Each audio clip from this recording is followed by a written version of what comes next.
Hey guys, Sage here, and today we're going to be looking at the reishi mushroom. Some people pronounce it reishi, but either way, we're going to be looking at some of its medicinal properties, and we're going to be taking this mushroom, processing it out, and preparing it for tincture and teas. So stick with me.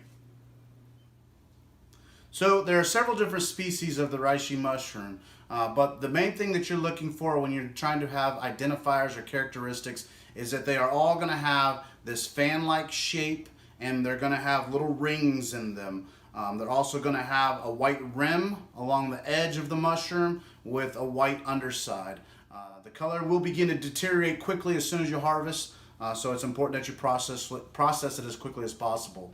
As far as color variants, because of the different species and the different regions that they grow in, they'll be vary in color from everything from a rust color to an orange color to a reddish, and even tans and browns like the ones I have here.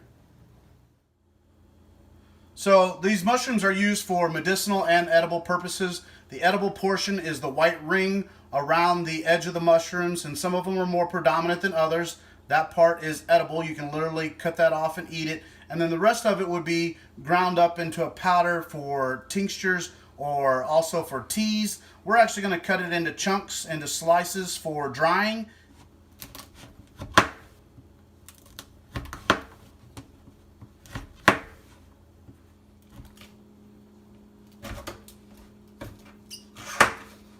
Alright, so because of the mushroom being partially dried out already, we're going to go ahead and try using it in our tincture. Normally I'd like to go ahead and have these mushrooms dried out completely before I ever try to put them into a maceration or percolation tincture, but I feel like there's a couple of them that were pretty dry, so I'm going to take the driest ones I have here and begin to place them inside of my cup for a maceration tincture.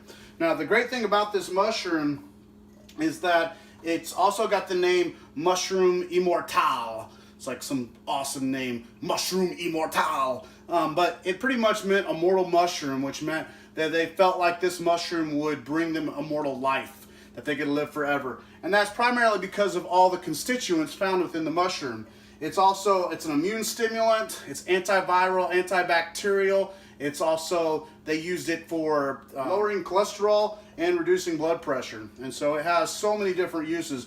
Also, it can be used for anxiety and depression. You'll find that this mushroom is highly used in holistic medicine and in energetics and modern medicine that we're seeing now in this new age movement with getting back to our roots.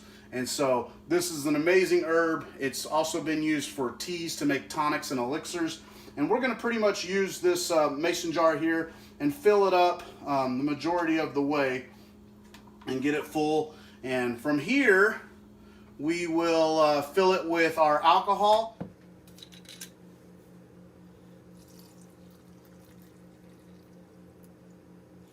So now that we have it full, we're going to take it and we'll shake it up. And what we'll do is we'll shake this every day for the first couple weeks, at least once or twice a day. And then after that, you can get by with just shaking it once a week. And you're going to want to let this set in this alcohol content for about 3 to 6 months. The longer you let it set, the more medicinal properties you're going to get out of it. Well, thanks guys for checking out my reishi mushroom video. I want to highly encourage you to make sure that you get adequately trained when it comes to mycology. It's an amazing world in discovering different fungi and mushrooms, but it can be dangerous. So make sure that you're getting proper identification on any mushroom before you use it. There are several different health benefits to them, so I highly encourage you to get out there, make you some tinctures, get out there, do some mushroom hunting, and you're going to be a better woodsman because of it. So thanks again. Be sure to share, subscribe, and until next time, keep it practical, primitive, and prepared.